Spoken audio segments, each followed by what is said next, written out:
Hey folks, Nate Gilman here from MMC's first software that takes this pile of paperwork and turns it into data you can actually use. We get a lot of questions about these sea service routes, right? Like, what do these routes mean? There's oceans, near coastal, inland, western rivers, Great Lakes, polar. It gets confusing and frustrating. We made a widget there that you can see below me that helps you really clarify what credit you're going to get for. So it will help you with the checklist and then also down the line, knowing where you're going to go for your upgrades and renewals. But let's jump in, right? Like, what do these things mean? Oceans, near coastal, inland, Great Lakes, western rivers. Oceans, it's pretty easy. If you can't see land, right, probably a good indication you're either in oceans or near coastal. And the rule is if you're 200 nautical miles offshore, it's oceans time. So you have to be 200 nautical miles off of land. That one's the easiest one to deal with.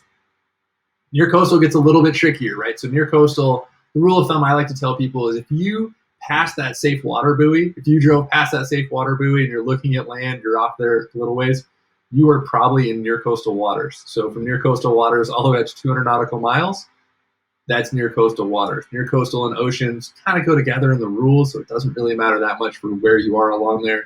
But the main thing you want to know is if you're out there. The technical rule is that you're seaward of the boundary line defined in 46 CFR Part 7. A great place to do this and think about this is in 46 CFR Part 7 for the Strait of Juan de Fuca and Puget Sound. You can see I've drawn a line here on a map, really easy to see.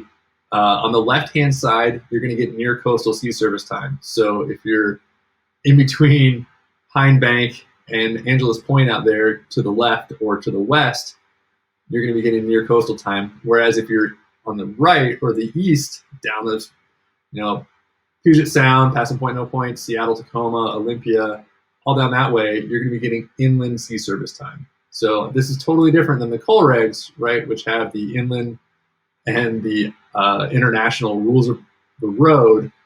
Those are all based on the coal reg line, which is on the chart. The boundary line is never on the chart, so it makes it a little bit more frustrating to figure out. But it's all there. It's pretty easy to see. Great Lakes is pretty straightforward. If you're in the Great Lakes, you're going to get Great Lakes time.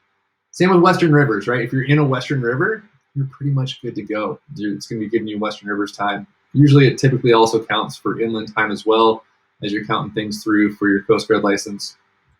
Polar is where things get a little bit tricky. Polar is polar and. So it's polar and oceans, polar and near coastal, polar and inland, right? Like you can be inside of the boundary line, way up north somewhere, way down south somewhere, and you're going to be getting that polar sea service time. Polar only really counts for a couple SCSW endorsements right now, so it's not something we need to really worry about, but it's there. Hopefully this helped you guys understand a little bit more about sea service. Happy to answer questions all the time. I love talking to everyone. And just remember, MMCs takes this pile of paperwork. We built this so we hold all your paperwork, sea service letters, trainings, NVICs, tours, put it in one spot, know where it always is, and then we help you figure out what you qualify for. We have these widgets built exactly for you, and we've just given it away as a free trial right now. So you have 14 days free trial, no credit card, just put it in, start putting your stuff in and seeing what you satisfy for. We're always happy to help and help you guys figure out how to get your Coast Guard license. Thanks a lot. Have a great day.